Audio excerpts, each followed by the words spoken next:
Segundo livro de Crônicas, capítulo 7. Quando Salomão terminou a oração, desceu fogo do céu e queimou completamente o animal oferecido em sacrifício e os outros sacrifícios que tinham sido oferecidos. E a glória do Senhor Deus encheu o templo. E por causa dessa luz, os sacerdotes não puderam entrar no templo. Ao verem o fogo descer e a glória do Senhor encher o templo, todos os israelitas que estavam ali no pátio se ajoelharam e encostaram o rosto no chão. Eles adoraram a Deus e o louvaram, dizendo: Louvem a Deus o Senhor, porque Ele é bom e porque o seu amor dura para sempre. Então, o rei e todo o povo ofereceram sacrifícios ao Senhor. Salomão ofereceu em sacrifício 22.000 bois e 120.000 ovelhas. Assim, o rei e o povo dedicaram o templo ao serviço de Deus. Os sacerdotes estavam nos seus lugares, e os levitas também, com os instrumentos de música sagrada que o rei Davi tinha feito para eles tocarem acompanhando o cântico. O seu amor é eterno. Era assim que eles executavam os cânticos de louvor feitos por Davi. Todos os israelitas ficaram de pé enquanto os sacerdotes que estavam em frente dos levitas tocavam as trombetas. Salomão dedicou também ao serviço de Deus a parte central do pátio que ficava em frente à do templo. Ali,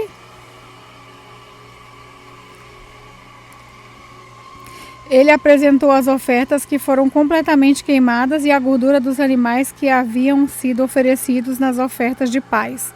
Salomão fez isso porque o altar de bronze era muito pequeno para os sacrifícios que eram completamente queimados, para as ofertas de cereais e a gordura das ofertas de paz. Depois Salomão e todo o povo de Israel comemoraram durante 7 dias a festa da dedicação do altar. Estava ali uma enorme multidão, pessoas que tinham vindo do país inteiro, desde a subida de Amate do norte até a fronteira do Egito no sul.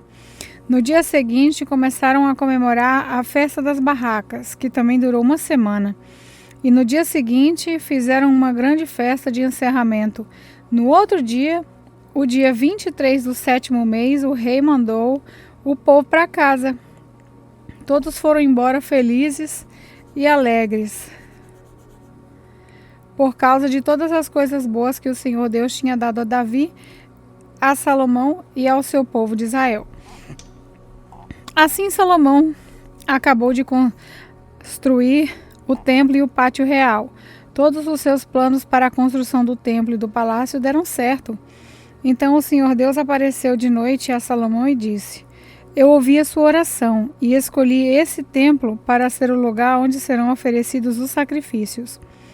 Quando eu fechar o céu e não deixar que chova, ou ordenar os gafanhotos que destruam as colheitas, ou mandar uma peste atacar o povo, então, se o meu povo, que pertence somente a mim, se arrepender, abandonar os seus pecados e orar a mim, eu os ouvirei, perdoarei os seus pecados e farei o país progredir de novo.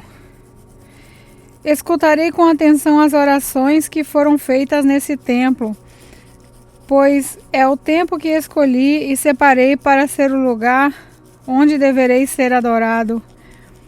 Para sempre, eu tomarei conta dele e sempre o protegerei. E se você, Salomão, me servir fielmente, como fez Davi, o seu pai, e se obedecer às minhas leis e ordens, e fizer tudo o que eu mandar, então eu confirmarei o seu poder como rei, cumprindo assim a aliança que fiz com Davi, quando lhe disse que Israel sempre seria governado pelos descendentes deles. Mas, se você e o seu povo deixarem de me seguir e desobedecerem às leis e os mandamentos que lhes dei, e se adorarem e servirem outros deuses, então eu os arrancarei da terra que lhes dei, e também abandonarei esse templo que separei para ser o altar onde devo ser adorado. Aí todos os povos vão desprezar e zombar do templo, que agora é tão glorioso. Todos os que passarem perto dele ficarão chocados e perguntarão: por que foi que Deus fez isso com essa terra e com este templo? E a resposta será: foi porque os israelitas abandonaram o Senhor, seu Deus, que os tirou do Egito, os antepassados deles. Eles quiseram outros deuses e os adoraram e os seguiram. Foi por isso que o Senhor fez com que toda essa desgraça caísse sobre eles. Segundo o livro de Crônicas, capítulo 8. Salomão levou 20 anos para construir o templo e o seu próprio palácio. Ele também reconstruiu a cidade de Irão, rei de Tiro, que tinha dado e mandou israelitas morarem nela. Depois Salomão atacou e conquistou a cidade de Amat-Zobá, reconstruiu a cidade de Tabimor, no deserto, e todas as cidades da região de Amate, onde ele guardava os mantimentos.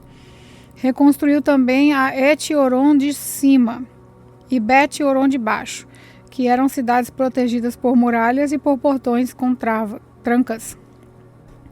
As cidades Baalat, todas as cidades onde ele guardava os seus mantimentos e as cidades onde ficavam os seus carros de guerra e os seus cavalos. Além disso, Salomão construiu tudo mais que quis em Jerusalém, no Líbano e em outras partes do seu reino. Tudo que Salomão construiu foi feito com trabalho forçado. Para isso, ele usou os descendentes do povo de Canaã, que os israelitas não haviam matado quando conquistaram o seu país. Entre esses trabalhadores forçados estavam heteus, amorreus, perizeus, heveus e jebuseus, e os descendentes deles continuam como escravos até hoje. Nenhum israelita foi obrigado a trabalhar como escravo. Os israelitas serviram como soldados, oficiais, capitães de carros de guerra e cavaleiros. Havia 250 oficiais que estavam encarregados dos trabalhadores forçados que eram usados nas várias construções de Salomão. Salomão trouxe a sua esposa egípcia, a filha do rei do Egito, da cidade de Davi, para o palácio que ele, Salomão, havia construído para ela. Ele disse: ela não pode morar no palácio de Davi, o rei de Israel, pois qualquer lugar em que esteja a arca da aliança é sagrado. Salomão ofereceu a Deus, o Senhor, sacrifícios que foram completamente queimados no altar que ele havia construído para o Senhor em frente do templo.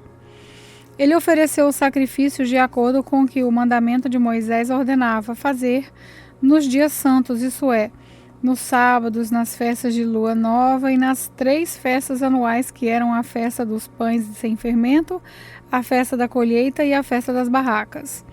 De acordo com a orientação dada por Davi, seu pai, Salomão organizou os sacerdotes em grupos para fazerem o trabalho e também os levitas que cantavam louvores a Deus e ajudavam os sacerdotes no trabalho de todos os dias. Também organizou os guardas em grupos para os vários portões do templo.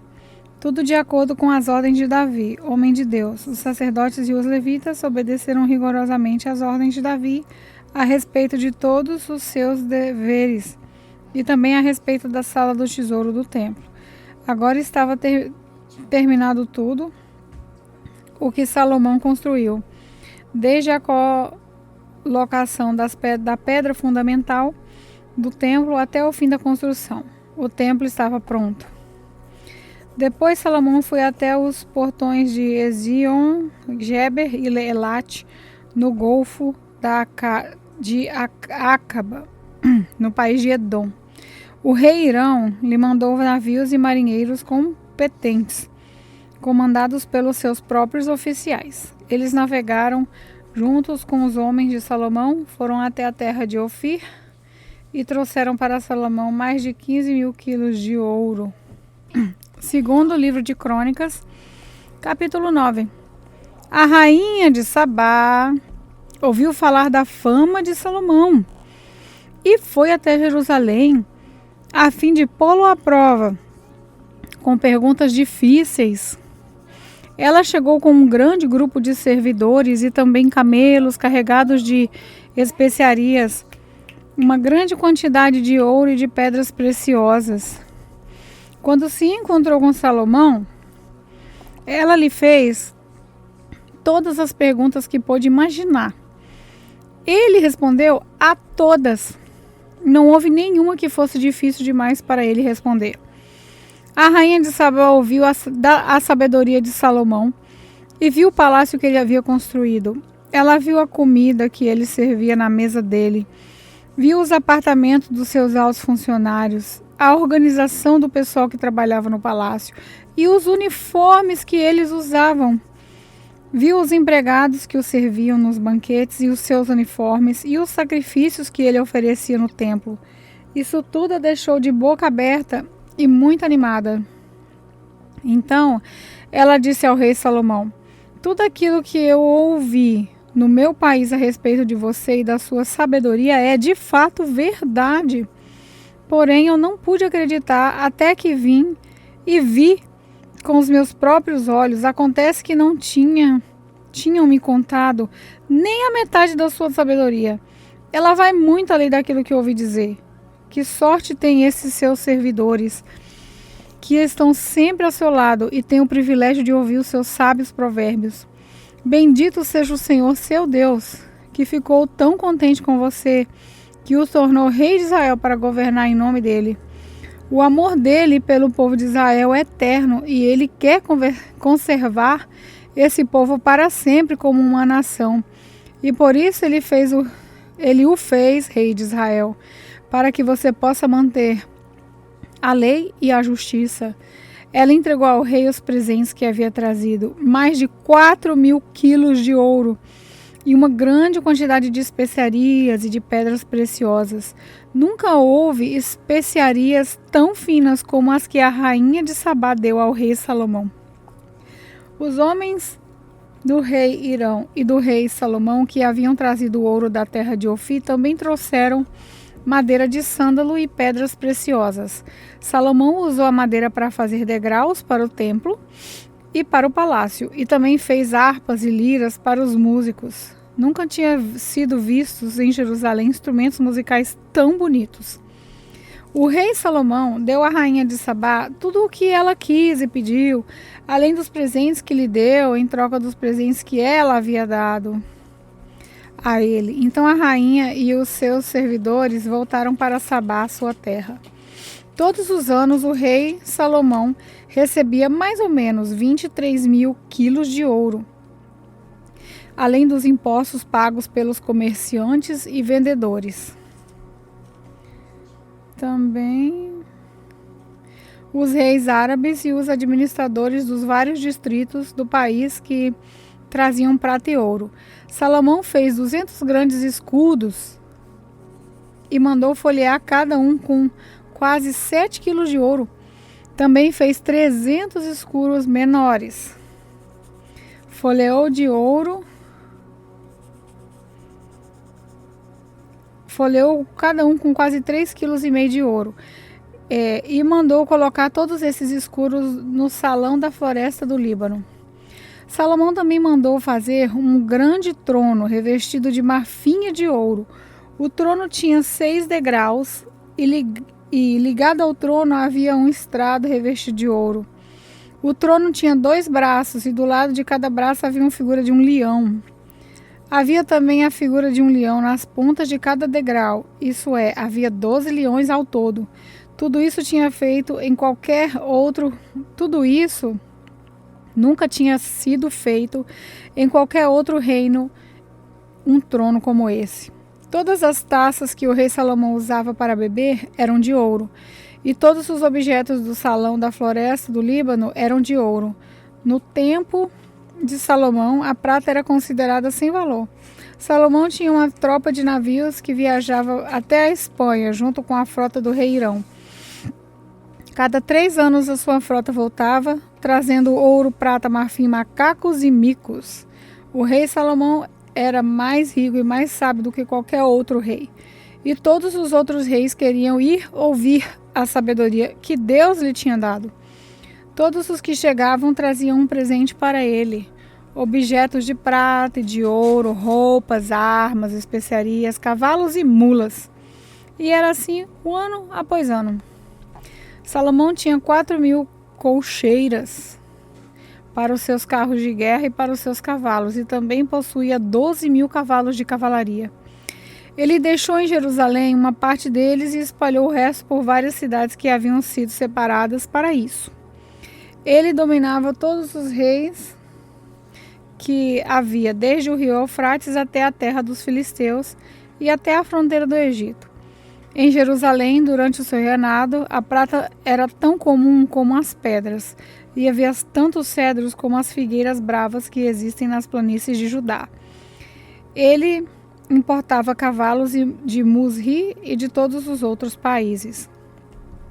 Todas as outras coisas que Salomão fez, do princípio do seu reinado até o fim, estão escritas nos livros História do profeta Natã, Profecia de Aías, de Siló e Visões do profeta Ido. Este último livro fala também do rei Jeroboão, filho de Nebate.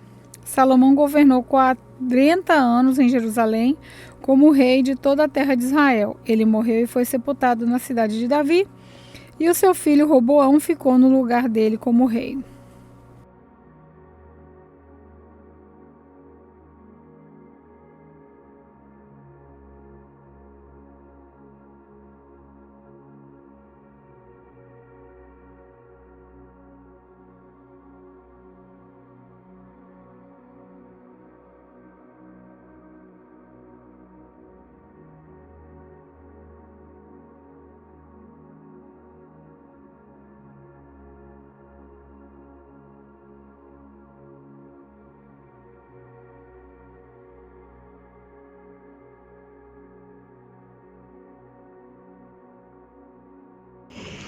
Olá, eu sou a pastora Neuza e quero orar por você. Senhor nosso Deus e nosso Pai, nos ensina a obedecer a Tua palavra, Senhor. Nos ensina, Pai, porque a Tua palavra diz: se nós obedecermos a Tua palavra, nós comeremos o melhor dessa terra. Que a Tua palavra, Senhor, ela venha estar implantada nos nossos corações. Que ela possa ser a direção da nossa vida. Senhor, muito obrigada pela vida de todos aqueles, Senhor, que têm participado desse projeto. Obrigada, Deus, pela vida da nossa irmã Laila, que tem se empenhado, meu Deus, a nos fazer conhecedor a cada dia da Tua palavra. Que o Senhor possa, Pai, agraciar ela e a sua família por tudo isso. E aqui, Deus, eu já quero te agradecer por tudo. Abençoe cada vida que está ouvindo a Tua palavra neste momento. Em nome de Jesus, que vive e reina para todos sempre. Amém.